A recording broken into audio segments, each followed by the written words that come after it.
Hey, buenos días, Dios te bendiga, te saluda el evangelista Gary Lee en este precioso día. Ya estamos llegando al final del mes de septiembre del 2018, estamos ya a sábado 29 de septiembre. Quiero saludar de manera muy efusiva, calurosa a todo el pueblo de Dios a nivel mundial. Siempre estamos compartiendo información bíblica, profética, eventos de los últimos días, lo que está sucediendo en el mundo. De hecho, esta mañana unas 2 personas me escribieron diciendo: hermano, no pongas información falsa. Déjame decirle que, y lo digo con toda humildad, yo me enorgullezco de poder decir que nosotros, este ministerio, corrobora, confirma, investiga de manera exhaustiva cualquier información que posteamos, porque creemos que no queremos ser jamás parte de ese movimiento de falsa información.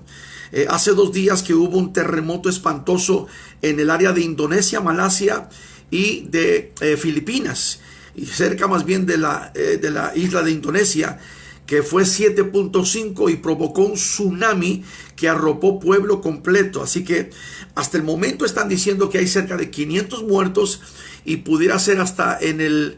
están diciendo el mismo vicepresidente de Indonesia que pudiera ascender a miles y miles de muertos.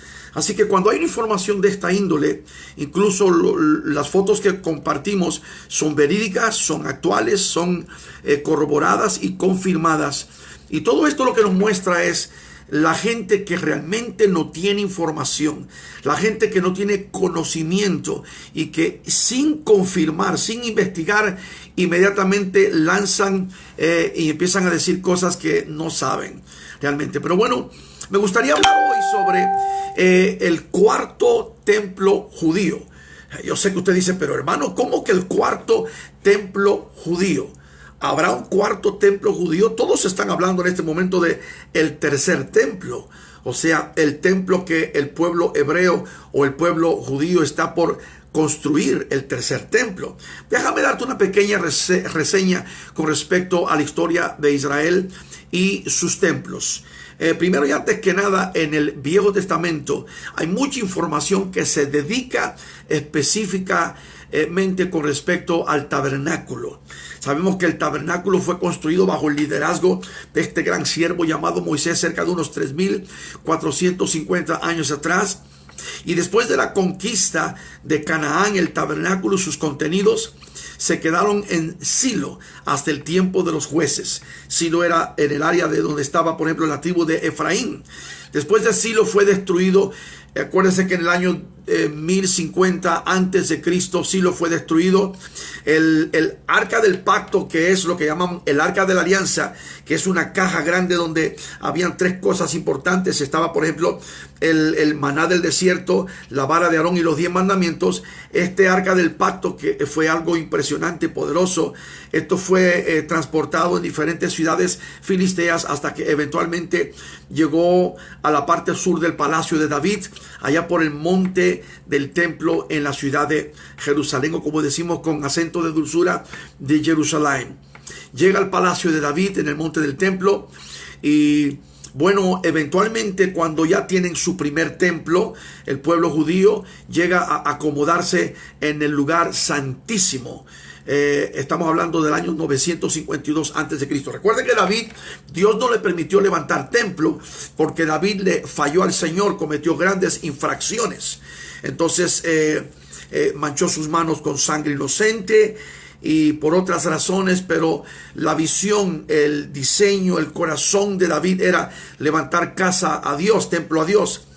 El tabernáculo, como se le llama, en la carpa mobiliaria, era lo que tenían desde los días de Moisés y la iban transportando por todas partes. Tenían allí las mesas de los sacrificios, tenían todo su contenido. Eventualmente David no puede levantar templo y su hijo Salomón levanta el templo. Un trabajo de casi 7 años. Trabajaron 220,000 personas para la construcción de este magnífico edificio, donde sería el centro de adoración de la nación hebrea por un espacio de 400 años. hasta que llegó el tiempo del rey de Babilonia, Nabucodonosor. Y bueno, subió después de 2 veces, a la tercera vez, hasta Jerusalén de Babilonia, y destruyeron la ciudad de Jerusalén, y destruyeron y tumbaron los muros y quemaron las puertas, y destruyeron lo más importante, que era el corazón, el centro de la nación hebrea, el templo de Salomón. Fue algo espantoso. Pasaron cerca de 70 años hasta que eventualmente después pudieron volver a levantar el segundo templo.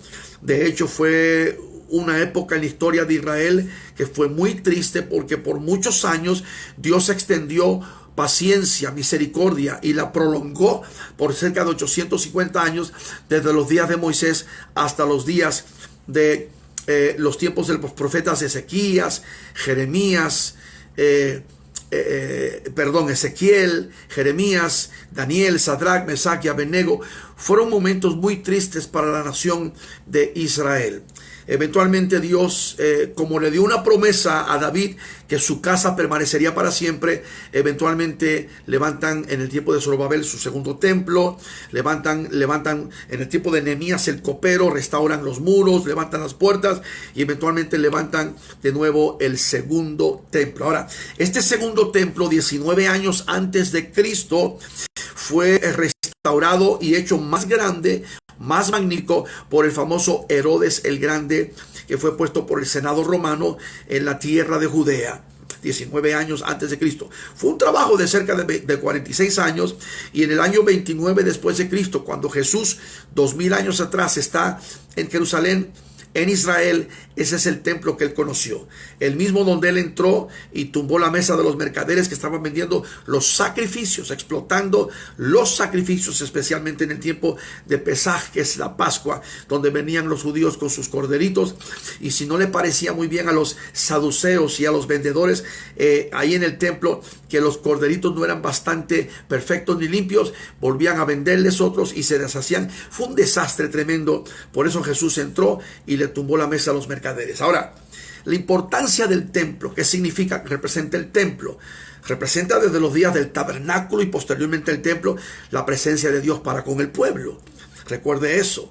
En el día, durante el tiempo del tabernáculo, estaba siempre la nube de Jehová, y en la noche el fuego inapagable, la Shekinah, gloria de Dios. Y en el templo ahí estaba la presencia del Señor también con ellos. Fue algo increíble. Sacrificios, la sangre que se derramaba, las ofrendas, los toros cabríos, todos los corderos. Fue una cosa increíble la importancia. El escenario del templo siempre ha sido el corazón de la adoración, de la ofrenda de todo lo que es el pueblo judío. La historia de Israel es una historia bastante preciosa, porque estamos hablando de miles de años.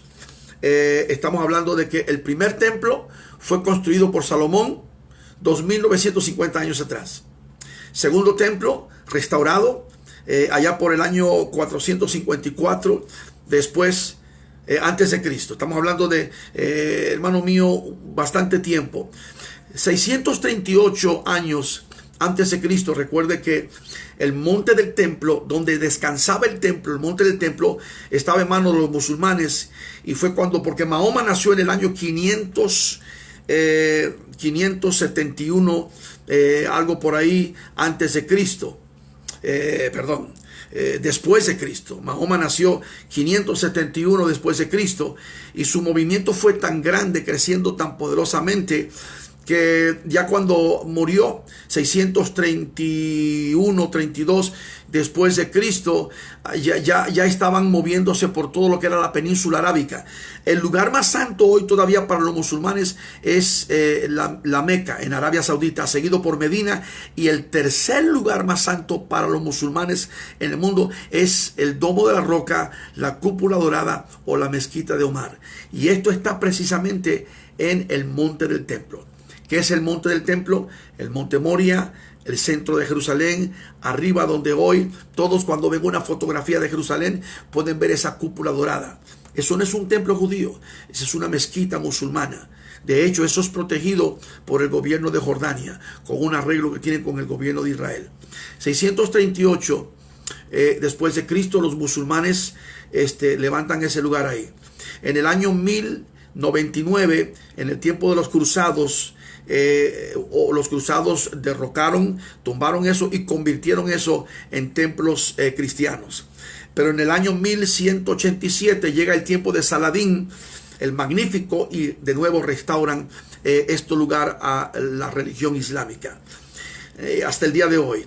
Hermano mío, pero Jesucristo siempre sigue siendo rey, y en el año 47 se cumple la gran profecía, escuche esto tremendo, de que Israel volvería a tomar control de su tierra. El 29 de noviembre del 47, la resolución en las Naciones Unidas de la partición de Jerusalén, y Israel de nuevo tiene acceso a su nación, porque las Naciones Unidas votaron permitiendo que ellos tuvieran su tierra, su nación.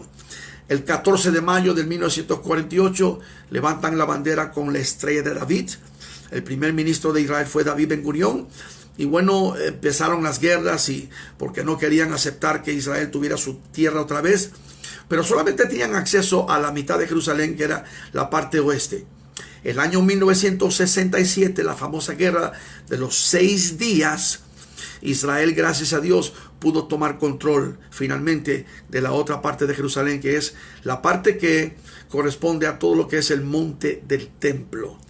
Y tomaron control de ello, pero eventualmente lo entregaron. No lo entregaron, sino que siguen en control de todo lo que es Jerusalén, pero entregaron la autonomía religiosa en manos de los musulmanes a través del gobierno de Jordania. Cuando hablamos del tercer templo, estamos hablando de el templo que están esperando que se construya, el tercer templo. ¿Por qué? Porque en el año 70 después de Cristo, escuche bien esto, vinieron los romanos, vino Tito, el general, que era hijo de Vespasiano, que era también emperador de Roma. Eventualmente Tito se convierte también en un emperador y sube a Jerusalén en el año 70 y destruye a la ciudad de Jerusalén y destruye el templo, el segundo templo. El mismo templo fue reconstruido, que duró 400 años y que fue hecho más grande por Herodes el Grande. Lo único que los romanos le dejaron a los judíos fue el muro de los lamentos. Del año 70 después de Cristo hasta el día de hoy, los judíos no tienen templo, pero tienen ese muro. Y no han construido el templo porque tiene que ser construido allí mismo detrás del muro, en lo que llaman el monte del templo. Pero el monte del templo abarca bastante territorio, incluso ahí. Así que están los judíos ya preparados, ya cultivaron el aceite o los olivos del aceite. Creo que fue en el campamento de Amona, donde tienen el mejor aceite para encender los candelabros de menorá. Ya tienen la vestimenta, las indumentarias, tienen todo preparado.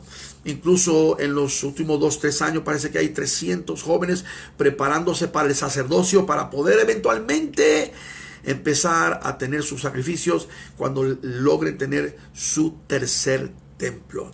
Porque los judíos saben que su tercer templo tiene que estar hecho allí mismo en el monte del templo. Estamos en este tiempo final, las profecías se están cumpliendo. Estamos viendo que en cualquier momento Cristo viene por la iglesia. ¿Qué va a pasar? La Biblia habla del arrebatamiento, del regreso del Señor. En el momento que el Señor levante a su pueblo, levante a su iglesia, el mundo entra a la época de la gran tribulación. Daniel 7, 8, 9. Estamos hablando del tiempo de la gran tribulación, que es la 70 semana de Daniel. Estamos detenidos ahora en la 69 semana.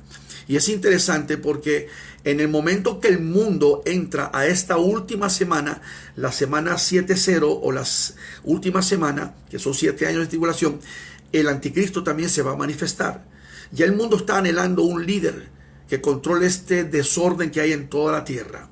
Se va a manifestar el anticristo cuando el mundo entre a la tribulación. La iglesia no va a estar aquí. La iglesia cristiana, creo firmemente, sostengo y predico, y lo he pensado y lo he creído y lo he amado y lo he anhelado por casi 50 años, que el Señor viene por su pueblo. El rapto, el arrebatamiento de la iglesia.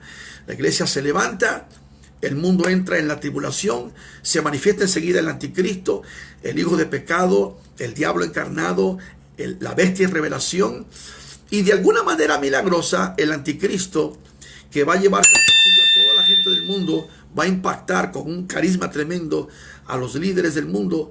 Todos van a ir hacia él y literalmente se va a echar al bolsillo también al pueblo judío. Y ahí donde de alguna manera que nadie todavía puede especular ni pensar cómo pueden ellos hacer que los judíos levanten su tercer templo. Su tercer templo. O sea que el tercer templo ya está todo preparado. La vestimenta, los indumentarios, los utensilios, todo, y materiales, todo listo. Pero no lo pueden hacer porque está la mezquita de Omar. Pero de alguna manera milagrosa que no entendemos, se va a poder levantar allí mismo y esta mezquita va a desaparecer en el tiempo de la gran tribulación. Ese es el tercer templo, que en cualquier momento se va a levantar, en cualquier momento, en el tiempo de la gran tribulación. Y los judíos por un tiempo, por la mitad de la tribulación, van a estar contentos y el mundo feliz, porque hay una aparente paz en el mundo. Porque la gran tribulación consta de 2 etapas. La primera etapa 3 años y medio, la segunda etapa 3 años y medio. La primera etapa de aparente paz en el mundo, el anticristo pone todo tranquilo, todos estamos contentos, felices. Están. Yo no voy a estar acá, yo voy a estar en el cielo con toda la iglesia cristiana, los redimidos, celebrando las bodas del Cordero. Lo tremendo es que a mitad de la gran tribulación ocurre algo increíble que se llama la abominación desoladora.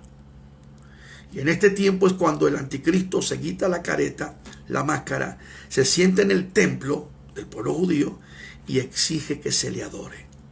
Eso va a ser tremendo. Y es cuando el pueblo de Israel va a descubrir quién es el anticristo, quién es esta figura magnífica, carismática, que se los echó al bolsillo y que engañó al mundo entero, porque es el engañador de la historia del mundo entero, es el diablo encarnado.